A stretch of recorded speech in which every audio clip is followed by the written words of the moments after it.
Hey WhatsApp guys, this is me Lovjeet Arora. स्वागत है आप सभी बच्चों का आज के इस क्लास के अंदर।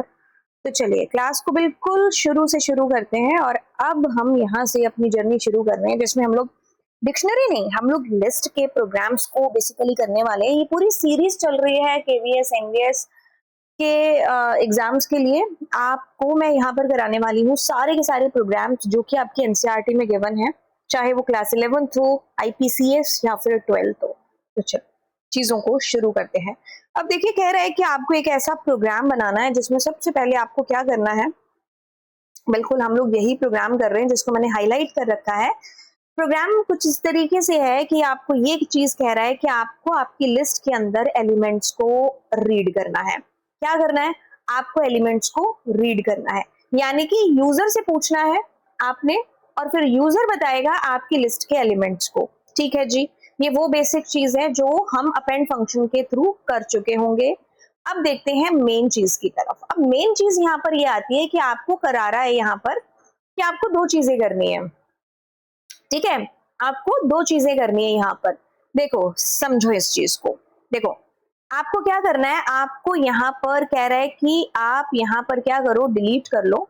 लेकिन डिलीट में आपको दो चीजें करनी है। पहला तो क्या है कि आपको उस एलिमेंट की पोजीशन बतानी है जिसको आपको डिलीट करना है।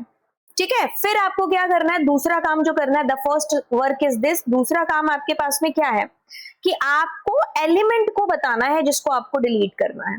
आप इस चीज को समझो, क्या पूछा जा रहा है इस प्रोग्राम के अंदर। आपको ये कहा जा रहा है कि एक तरफ तो आप उस बच्चे का सीट नंबर बता दो जिसको आपको बुलाना है, दूसरी तरफ आपको ये कह रहा है कि आप बस उस बच्चे का नाम बता दो जिसको आपको बुलाना है। ठीक है, तो मतलब this is what, this is something like that, delete by the position and delete by the element itself.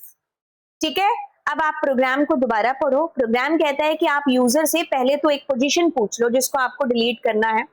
अब आपको उस पोजीशन वाले एलिमेंट को हटाना है और दूसरा आपको काम क्या करना है कि अगर आपको वैल्यू आपने पूछी है तो आपको उस वैल्यू मतलब उस पर्टिकुलर वैल्यू की फर्स्ट अकरेंस आपको रिमूव करनी है। ठीक है, तो ये आपको यहाँ पर चीज है जो बेसिकली करनी है। तो सबसे पहले हम लोग लिस्ट को यूजर से पूछ लेते हैं। उसके लिए आप क्या करो, आप यहाँ पर जैसे मैंने कहा एंटर द,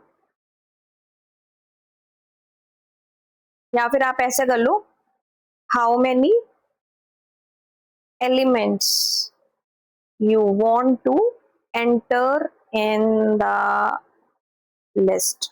ठीक है, यूजर जैसे डालेगा, अब आप क्या करोगे, लूप चला के आप कहोगे रेंज एंड यहां पर आपने उस n को दे दिया। अब आप क्या करोगे, अब आप यहां पर एक एक करके वैल्यू यूजर से पूछते जाओगे, है ना। मैसेज चेंज कर देना, एंटर द एलिमेंट। अब आप क्या करोगे यहाँ पर, अब आपके पास में जो लिस्ट है जिसको आप बाहर डिक्लेयर कर चुके होंगे, अब आप उस लिस्ट के अंदर वैल्यूज को एंटर कर देना। ठीक है, अब आपने क्या करना है, अब आप यहां पर कहोगे print hey user your final list is, and now आपने प्रिंट करा दिया।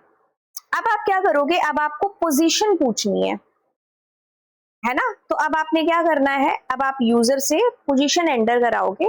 यू गोना से कि enter the position to delete an element. ठीक है, तो अब आप क्या कहोगे, अब आप यहां कहोगे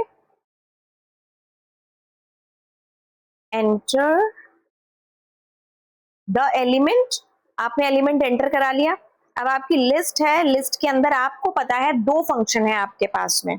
देखो ये दो अलग अलग काम करने, बेशक काम है डिलीशन का, ठीक है, लेकिन दो अलग अलग काम, दो अलग अलग तरीकों से आपको डिलीशन करनी है। ये आई थिंक बेहतर स्टेटमेंट होगी यहाँ पर। तो आपको अगर एलिमेंट को उसकी पोजीशन, उसकी कुर्सी नंबर, उसकी चेयर नंबर, उसकी इंडेक्स वैल्यू से आप डिलीट करना चाह रहे हो तो you have function that is pop function.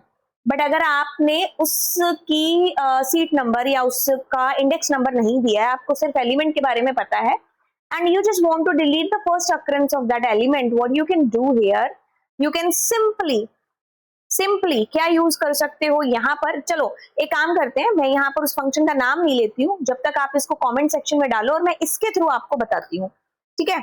चलो अब हम आते हैं वापस अपनी विंडो पर। तो I am going to use pop function and position मैंने यहाँ पर डाल दी। अब मैं कहूंगी your final list after deletion and that is this, ठीक है। एक काम करते हैं, अब यहाँ पर इतना सा इसको चला के देखते हैं। जैसे मैंने कहा कि 5 एलिमेंट है, कुछ मैंने एलिमेंट्स को यहाँ पर डाल दिया। अब मुझे डिलीट करना है मान लो 0 1 2 33 को, तो it's deleted like this. But अब सवाल है कि आपको 55 को या 44 को डिलीट करना है, मतलब you are going to delete by the element, मतलब जो उस एलिमेंट को एंटर करना है, ठीक है। आपने बहुत सारे बच्चों ने शायद कमेंट सेक्शन में डाला होगा कि हम यहाँ पर रिमूव नामक एक फंक्शन है जिसको हम लोग यूज करने वाले हैं, ठीक है।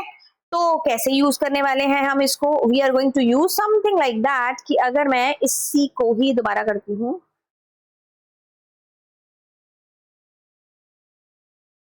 ठीक है, enter the element that you want to delete,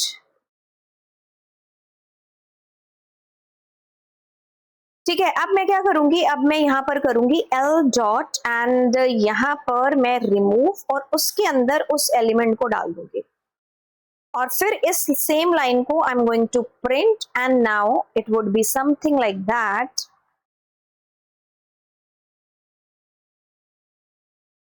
ठीक है। सो नाउ हियर मैं 1 नंबर को डिलीट करना चाहती हूँ तो 2 2 3 will be deleted. Now I want to delete 1 number element, यहाँ पर देखो, ठीक है। मतलब सॉरी 1 नंबर तो 1 तो आपके पास है ही नहीं है, तो मुझे उससे करना है ना, सॉरी किससे, एलिमेंट से है ना। तो I am going to enter 44, ठीक है। So your final list would be this. अब यहाँ पर मैंने चलो गलती से ही 1 बोल दिया, लेकिन मेरे माइंड में उसी टाइम एक चीज भी क्लिक हो गई साथ ही साथ कि अगर यूजर ने वो एलिमेंट डाल दिया जो है ही नहीं है, उस केस में क्या होगा, ऑफ कोर्स ये आपको एरर देगा। और वो सेम केस पॉप के साथ भी हो सकता है। चलिए अब एक एक करके करते हैं चीजें। जैसे मैंने इसमें एलिमेंट डाले, है ना। अब यहाँ पर तो चलो मैंने कहा 2 नंबर को डिलीट कर दो, बट यहाँ पर मैंने एक कह दिया जो कि है ही नहीं है। अब ऐसे में आपको वैल्यू एरर क्रिएट हो जाएगी। बट अगर आप चाहते हो कि आपको कोई एरर ना आए, उस केस के लिए आप क्या कर सकते हो, जैसे मैं यहाँ पर एक इफ कंडीशन लगा देती हूँ। मैं कहती हूँ कि अगर वो एलिमेंट लिस्ट के अंदर है, ठीक है, तो रिमूव हो, ठीक है, एंड आपकी फाइनल लिस्ट आपको मिल जाए। अदरवाइज आप क्या कर सकते हो, आप यहाँ पर कहो print you have entered the element is not present, कुछ ऐसा लिख दो,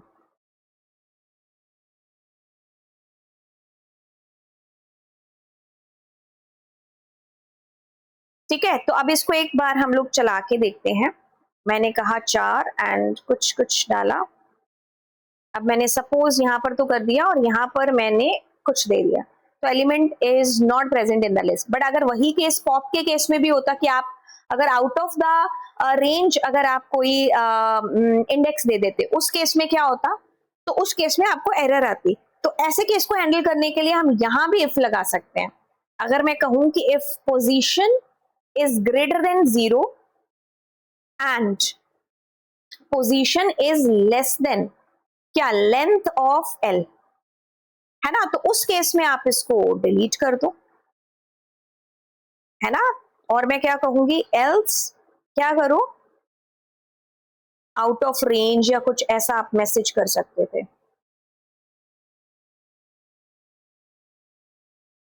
ठीक है। तो अगर मैं इसको एग्जीक्यूट करती हूं एंड यहां पर, ठीक है, मैंने 45 कर दिया, तो इस केस में आउट ऑफ रेंज ऐसे आएगा। What you want to delete, जैसे मेरे पास लिस्ट मुझे सामने दिख रही है, तो I am going to enter 77, तो it's will be something like that, ठीक है। तो ये गलती से मेरे माइंड के अंदर, मतलब गलती से मैंने बोल दिया और माइंड के अंदर क्लिक हो गई ये वाली चीज कि यार अगर ऐसा कुछ होता तो मतलब आपसे ऐसे काउंटर क्वेश्चन पूछे जा सकते हैं इंटरव्यू के अंदर, है ना। अगर आपको लगता है कि इसके अंदर मुझे आपको मुझसे कोई चीज पूछना और आपने कोई ऐसी नई चीज है जो इसके अंदर सीखी है, तो guys put your doubt in the comment section. और अगर आपको ये भी लगता है कि आप कोई ऐसा प्रोग्राम मुझसे मतलब सीखना चाहते हो, तो वो भी आप कमेंट सेक्शन के अंदर डालिए। तो चलिए फिर चलते हैं और आपको मिलते हैं अगली क्लास के अंदर। बाय द वे, इसकी समरी के तौर पर मैं आपको ये चीज बता दूं कि यहाँ पर आपको डिलीशन करना था, but that is with the help of उसकी पोजीशन के थ्रू आपको करना है, तो पॉप फंक्शन यहाँ पर यूज होगा। बट अगर आपको उसने कहा कि आपको एलिमेंट डिलीट करना है, तो आप सीधा साधा एक रिमूव फंक्शन है जिसको आप यूज करेंगे। And that's it for now. And I hope आपको चीजें समझ में आ गई होंगी। तो चलिए फिर मिलते हैं आपको अगली क्लास में। Bye bye all.